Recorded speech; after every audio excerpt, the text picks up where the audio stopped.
autour de chacun d'entre nous, il y aura toujours tout un tas de personnes à se plaindre de ce qu'il ne va pas.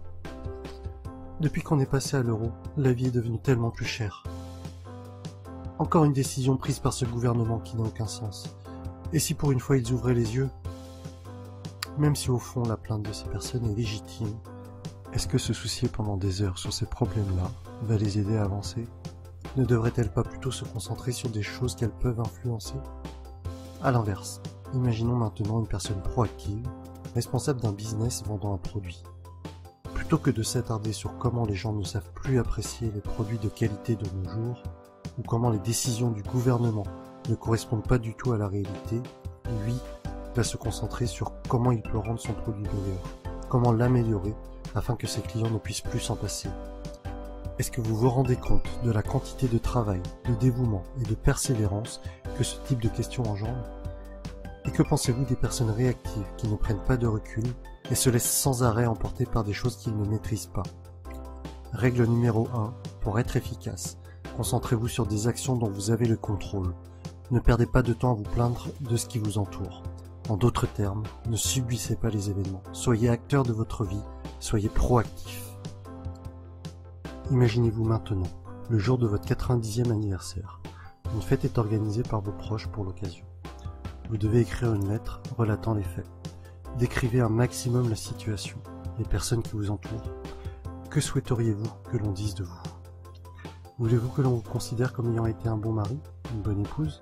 Alors, de nos jours, comment est-ce que passer votre temps à vous disputer avec votre conjoint peut aider à entretenir cette idée?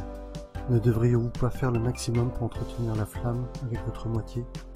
Voulez-vous que l'on se souvienne de vous comme étant quelqu'un ayant apporté de la valeur à la société? Si c'est le cas, alors faites-vous les choses nécessaires pour qu'on dise cela de vous? Ou est-ce que votre peur de l'échec et votre choix d'une confortable médiocrité rentrent en contradiction avec cela? Chacun d'entre nous devrait partir de la fin, définir ses propres objectifs principaux et tout faire pour y parvenir. Habitude numéro 2, pour ne pas perdre de vue vos valeurs, avancez avec la fin en tête. Bon, admettons que je vous demande, quelles sont les choses les plus importantes pour vous? Les réponses que je vais avoir le plus souvent vont être mon bien-être, ma santé, ma famille, mes amis. En revanche, jamais personne ne me dira regardez la télé ou jouer à la console. Mais en réalité, combien d'entre nous passent plus de temps devant la télé qu'à faire du sport, à cuisiner sainement ou entretenir de relations durables avec ses proches? Je ne dis pas que se divertir est malsain, mais tout est question d'équilibre. Et malheureusement, je constate qu'il y a souvent une réelle divergence entre ce que les gens répondraient et le temps qu'ils y consacrent. Habitude numéro 3. Commencez par le commencement. Gérez les priorités. Imaginez maintenant que vous soyez un auteur, tout comme moi. Nous avons tous les deux du succès et chacun d'entre nous avons environ un public de 100 000 personnes. Je lis un de vos ouvrages et je l'apprécie. Je décide d'en faire part à ma communauté, ce qui va déclencher 1000 nouvelles ventes de votre livre.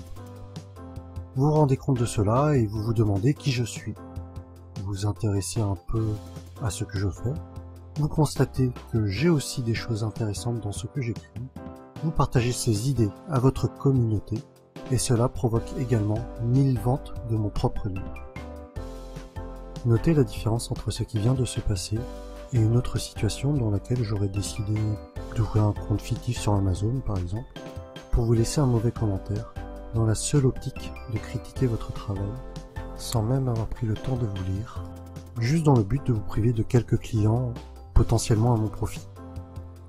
Habitude numéro 4. Pensez gagnant-gagnant. Ayez en tête qu'une situation n'a pas forcément besoin d'un perdant pour que vous vous en sortiez vainqueur. Une chose que je souhaiterais serait que toutes les personnes qui regardent au moins une de mes vidéos s'abonnent à ma chaîne YouTube. Mais vous ne m'entendrez jamais dire « Écoutez, j'ai passé un temps fou pour faire cette animation, alors abonnez-vous ». Qu'est-ce que le temps que j'ai pu passer à faire cette vidéo peut bien vous faire? La vraie question serait plutôt, est-ce que, dans ce que j'ai produit, il y a quelque chose de positif que vous pouvez en tirer? Ou est-ce qu'un des messages passés vous servira à devenir quelqu'un de meilleur, à prendre du recul sur votre quotidien? Habitude numéro 5. cherchez d'abord à comprendre l'autre, ensuite à être compris. Pour expliquer l'habitude numéro 6, imaginez une scène avec 2 personnes devant un pommier avec 5 fruits. Il est évident qu'aucun des deux n'est assez grand pour atteindre ne serait-ce qu'une seule pomme. En revanche, avec un peu d'entraide, l'un faisant la courte échelle à l'autre par exemple, il pourrait cueillir les 5 pommes sans difficulté. Après, il faut se rendre à l'évidence, toutes les situations ne sont pas aussi simples, et les caractères de chacun peuvent ne pas aboutir à une réussite telle que décrite dans la situation précédente. Mais dans votre vie, cherchez les opportunités pouvant aboutir à de telles situations.